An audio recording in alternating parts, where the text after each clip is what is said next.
एक समय जब श्री रामचंद्र जी का दर्शन करने के लिए अपने 60,000 शिष्यों सहित दुर्वासा ऋषि अयोध्या को जा रहे थे, तब मार्ग में जाते हुए दुर्वासा ने सोचा कि मनुष्य का रूप धारण कर यह तो विष्णु जी ही संसार में अवतीर्ण हुए हैं, किंतु संसारी जनों को आज मैं उनका पौरुष दिखलाऊंगा।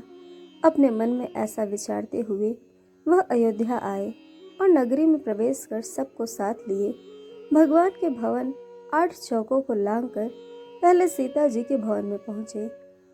तब शिष्यों सहित दुर्वासा जी को सीता जी के द्वार पर उपस्थित देख पहरेदारों ने शीघ्रता से दौड़कर श्री रामचंद्र जी को इसकी सूचना दी। यह सुनते ही भगवान राम मुनि दुर्वासा के पास आ पहुंचे और प्रणाम कर सबको बड़े आदर सहित भवन के अंदर ले गए तथा बैठने के लिए सुंदर आसन दिया।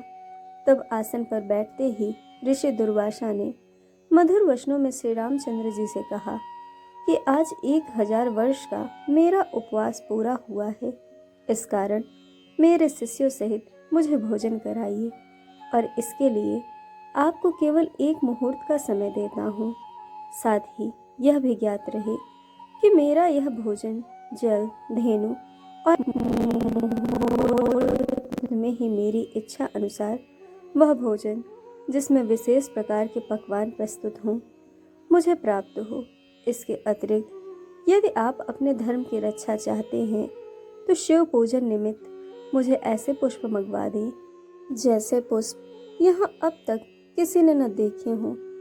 यदि यह आपसे नहीं हो सके तो मुझे स्पष्ट कह दीजिए, मैं इसमें असमर्थ हूँ, मैं चला जाऊँगा। तब मुनि की इस बात को सुनकर श्री रामचंद्र जी ने मुस्कुराते हुए नम्रता से कहा, भगवान मुझे आपकी यह सब आज्ञा स्वीकार है।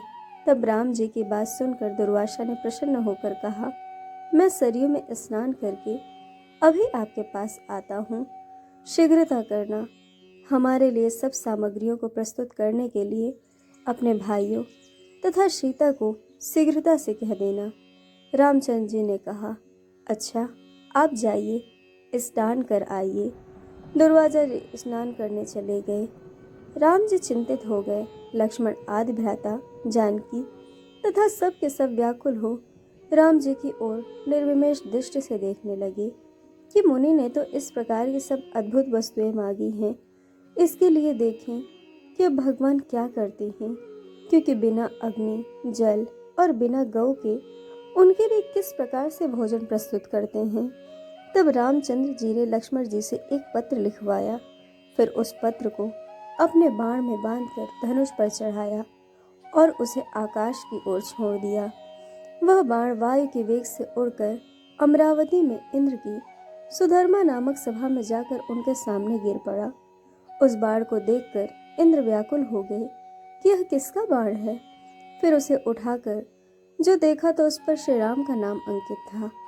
फिर उसमें बंधे पत्र को खोलकर पढ़ा। पत्र खुलते ही वह बाण फिर वहां से उड़कर राम जी के तरकश में आ घुसा। उधर इंद्र ने उस पत्र को सभा में बैठे हुए सब देवताओं को सुनाया। उसमें लिखा था, इंद्र स्वर्ग में सुखी रहो, मैं सर्वदा तुम्हारा स्मरण करता हूँ, परंतु तुम्हें एक आज्ञा देता हूँ। आज 1000 वर्ष के भूखे हुए दुर्वासा मुनि अपने 60,000 शिष्यों के साथ मेरे यहाँ आए हैं। वे ऐसा भोजन चाहते हैं जो गौ, जल अथवा अग्नि के द्वारा सिद्ध न किया हो। इसके साथ ही उन्होंने शिव पूजन के लिए ऐसे पुष्प मांगे हैं जिन्हें अब तक मनुष्य ने न देखा हो। मैंने उनकी यह मांग स्वीकार कर ली है। वह सरयू में स्नान करने गए हैं, इसीलिए तुम शीघ्र ही कल्पवृक्ष और पारिजात जो क्षीर सागर से निकले हैं क्षण मात्र में मेरे पास भेज दो। इसके लिए रावण के संहारक मेरे बाणों की प्रतीक्षा मत करना। यह पत्र देवताओं को सुनाकर इंद्रदेव तत्क्षण उठे और कल्पवृक्ष तथा पारिजात को साथ ले देवताओं सहित विमान में बैठकर अयोध्या में आ पहुंचे। लक्ष्मण जी ने इंद्र का स्वागत किया। इंद्र ने श्री राम के पास पहुंच पारिजात और कल्पवृक्ष को राम जी को अर्पण किया। इतने ही में सरयू तट से दुर्वासा ने अपने एक शिष्य को श्री राम के पास भेजा कि तुम जाकर देखो कि राम इस समय क्या कर रहे हैं। मैंने जो आज्ञा दी है उसके अनुसार कुछ अन्न अब तक बना है कि नहीं। अब तक वैसे ही चिंता मग्न हैं या कुछ कर रहे हैं।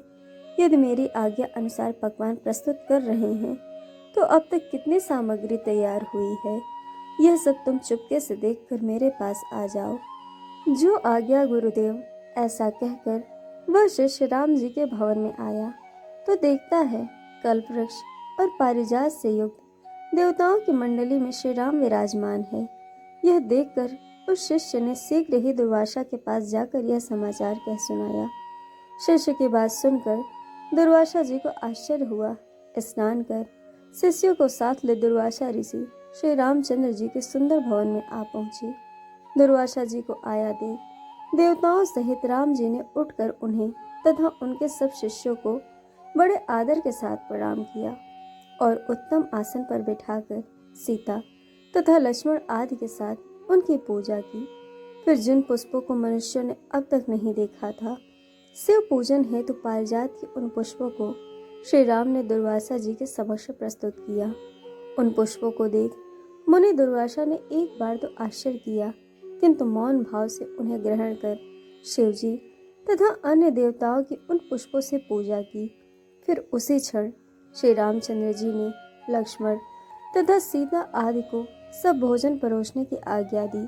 तब दिव्य अलंकारों से विभूषित सीता जी ने कल्पवृक्ष और पारिजात की पूजा कर अनेक पात्रों को लाकर उनके नीचे रख दिया और वह प्रार्थना करती हुई इस प्रकार बोली कि हे क्षीर सागर से उत्पन्न होने वाले तथा देवताओं के मनोरथ को पूर्ण करने वाले कल्पवृक्ष, आज शिष्यों सहित हमारे यहाँ आए हुए दुर्वासा जी को तुम संतुष्ट कर दो।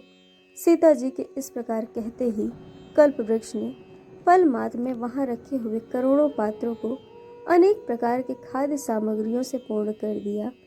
फिर तो उन सब अन्नों को उर्मिला सहित सीता जी ने स्वर्ण के पात्रों में रखकर दुर्वासा जी के समक्ष परोस दिया।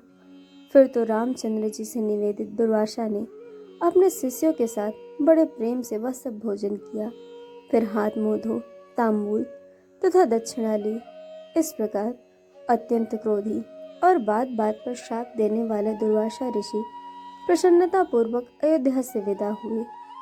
इस प्रकार दुर्वासा ऋषि जी द्वारा ली गई परीक्षा में श्री राम जी उत्तीर्ण हुए।